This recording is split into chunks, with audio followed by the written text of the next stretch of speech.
Notts County Talk, back with another match preview. It's to Dagenham. It's on Wednesday night, 7 p.m kickoff at Victoria Road. Now, they're going into this game after playing extra time against Mansfield and then going on to lose. So they're going to have tired legs. They're going to be a little bit deflated after losing that. So it's a good game to be playing them, I think. This is going into a busy December because we've got 7 games throughout December, so it's going to be a tough month. That's obviously why we've signed a certain player that I will go on later to talk about, but I will now hand over to Tom for stats and players to watch for Dagenham. Going on to the stats then, Notts currently sit in 7th on 16 points, Dagenham sits in 18th on 8 points. Now, there's quite a big gap between the teams, and I quite often allude to my predictions at the start of the season. I expected Dagenham to be a lot higher up the table, and it may well be at the end of the year they do this. But I expected them to definitely reach or be contenders for the playoffs. So quite surprised at the start they've made, but I spoke to a Dagenham fan, which I'll talk about in a minute, and their consensus as fans are that it's been a disappointing start to their season. Now, Dagenham have only scored 5 goals this season, which for a team with Paul McCallum in is nowhere near what I'd have expected. But on the other hand, they have only conceded 9. So a solid defence. They've conceded 2 less than Notts, but they've actually scored 12 less. So is that something we can exploit if we get a goal? Does the confidence levels rise? Or do they see a team like Notts that have conceded a few? We've had some great games like Wealdstone and Sutton where we've defended well, but they've had disasters like Maidenhead where we've just been carved open. So really for Dagenham, it's what kind of defence turns up on the day, but fingers crossed it's starting to look up. Now, if we look in all competitions, Dagenham have only lost 2 of their last 12 home games. Now that's very strong. We look back at Notts last season when we had that strong period at home, and so much was made of that. Now, if you actually go back to friendlies, it's 2 losses in 14. So a side that's struggling, they're going to be having a pack mentality at home that they've got to keep this run going and pick up any points they can, because they need to be moving up that table quickly or they're going to get sucked into it. We've seen the likes of Yeovil; they are well and truly sucked into it now. A good result could boost Dagenham right up the table or keep them sucked in with those teams fighting around the bottom. If Notts win and all results go right, we do have games in hand over most teams. We could actually move up to 3rd, which 3 weeks ago, after Halifax got that equaliser, seemed a world away. But we've got the games in hand. We seem to have the momentum, so massive. Now, big thank you on Twitter to 9Men. It's a Dagenham fan who gave us loads of insight into how their season's going. I've already just talked about. He reckons it's been a disappointing start. We would all agree. We expect Dagenham to be a bit higher up. There's been a lot of injuries though, and that's caused the team to be very unsettled. I'll go on to it with a player to watch in a minute. Players have had to fill in at positions. They've never really had a settled sort of squad, and that has meant that they've had to soak up a lot of pressure, especially the defence and the goalkeeper. They've had to be repelling a lot of attacks that's come against them, which they've done fairly well to only concede 9.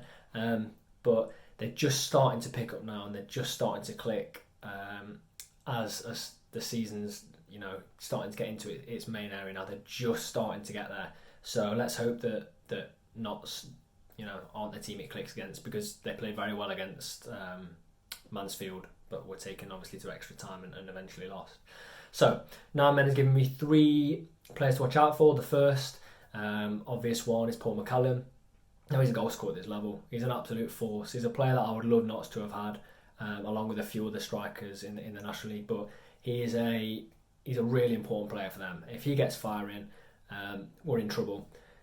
He's starting to just start improving his performances now. He's a player that you're expecting to get 20 goals a season. Now, a striker has that selfish mentality. He's going to want to be, even though he's not really hitting the heights, he's going to want to be catching up and getting to that 20 goals. So he's got to make up for lost time. So a danger man that we've really got to watch out for. We didn't deal well with Chesterfield's big scorer, Denton. Can we deal with Dagenham's supposed big scorer? Another player is Abu Gogo. Now, he returned on loan after a 5-year absence. He has had to slot straight into right back because of injuries, which we've already talked about. Usually a midfielder, central midfielder, but he's slotted in at right back and actually been given the armband despite only being on loan at the club. I think he's on loan only until January as well, so that shows the level of trust that they have in him. Now, is it good news for Notts if he comes back into midfield? Probably not, but we'll have to see where he slots in. I think that the 120 minutes against Mansfield, he's got to have some kind of impact on selection, so we'll have to see what goes on there. But yeah, moving on to our final player, it's Elliot Justin. Now, I think we mentioned him last year in our preview. He's goalkeeper. We only conceded 9. Now, that's actually less than we've conceded. We're 11 places higher. So he's obviously done well. They've soaked up a lot of pressure. And, we saw an unbelievable performance from the Wealdstone keeper on Friday night. And I can't be bothered to see another one of those because he was turning balls over the bar. He was doing double saves. Things that ordinarily Notts would have won that game 8-0. Genuinely would have won 8-0. So, yeah, I can't bother with another performance from a keeper like that, but we'll just have to wait and see. Yeah, cheers, Tom. Thanks for that. Moving on to team news for Notts now, though. Cal Roberts, he has sustained an injury that they are struggling to sort of put a time frame on when he's going to be back. We hope it's sooner rather than later, as he is a crucial part of the team.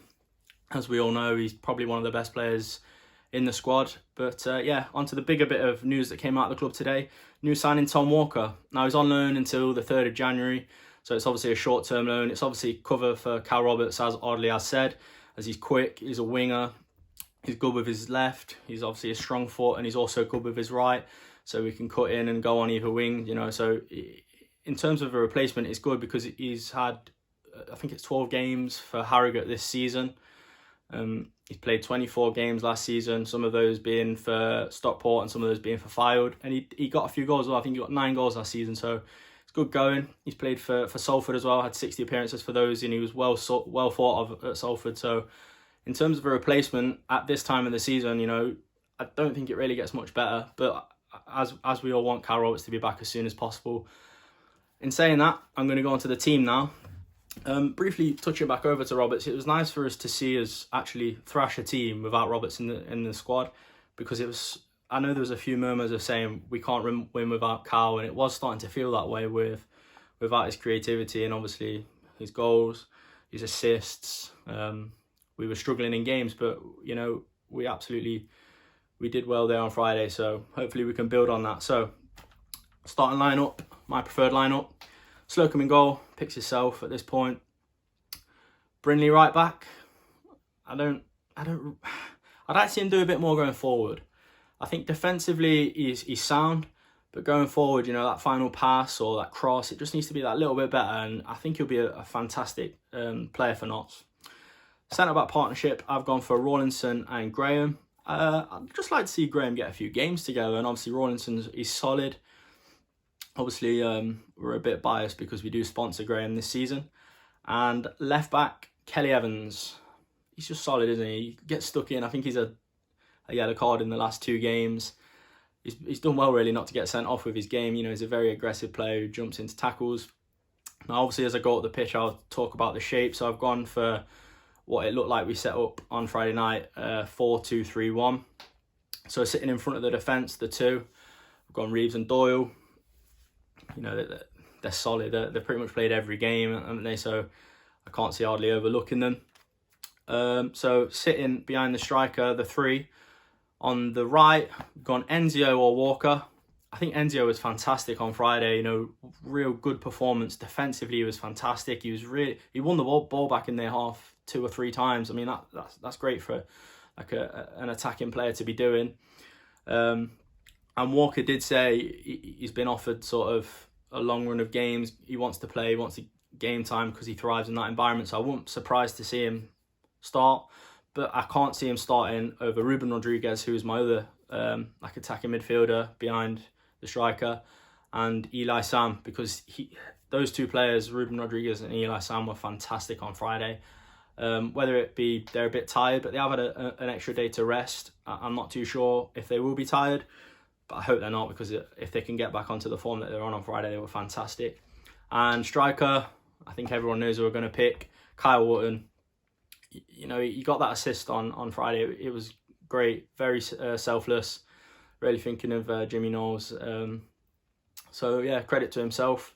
My prediction, I am going for 4-0 Notts. I think it's time now to really start getting some decent results together, show that we mean business and we are pushing for that first place, not just playoff place.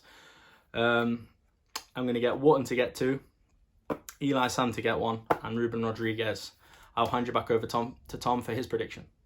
Right, how do I see this game going? I think I've already spoke about it, that there's got to be an impact to playing 120 minutes in a hard-fought cup tie against a team a league above, and 2 days extra playing than Notts had. There's got to be implications of that. It's not just a team has played later than another team. The intensity they would have played in that Mansfield game to up their game to play against a team like that. So I think that's going to be the key factor. And if Notts can play it around early, they can get them chasing the ball. You know, by the 60th minute, we could have Dagenham shattered. We've got players to bring on as well. Jimmy Knowles. We've just signed the lad from Harrogate, haven't we, Walker. There are so many opportunities that we have to be so smart about taking. Audley has to come in and say, look, these are going to be fatigued. We've got to use that to an advantage. We're playing well. I want another clean sheet from this game. They've scored 5. Yes, they've got McCallum, but you know, we've got to get a clean sheet. 2 clean sheets in a row, and it would be 3 wins in a row if we could get this. And I'm going to go for a 3-0 win to Notts. I just think the factors working in our favour. Elijah Sam, unbelievable. Will he be rested? You don't know. You don't know what Ardley's going to do with so many games coming thick and fast. Stockport coming up soon as well, which is a massive game. But I'm going to go 3-0. I'm going to go Elijah Sam. I'm going to go Jake Reeves, and I'm going to go Kyle Wotton. I think Kyle Wotton will be chasing that top scorer spot this season. I think he was very, very unlucky and unselfish to set Knowles up. So, yeah, important game in the context of not season. Could mean going up to 3rd, which then puts us right where we want to be for the rest of that season.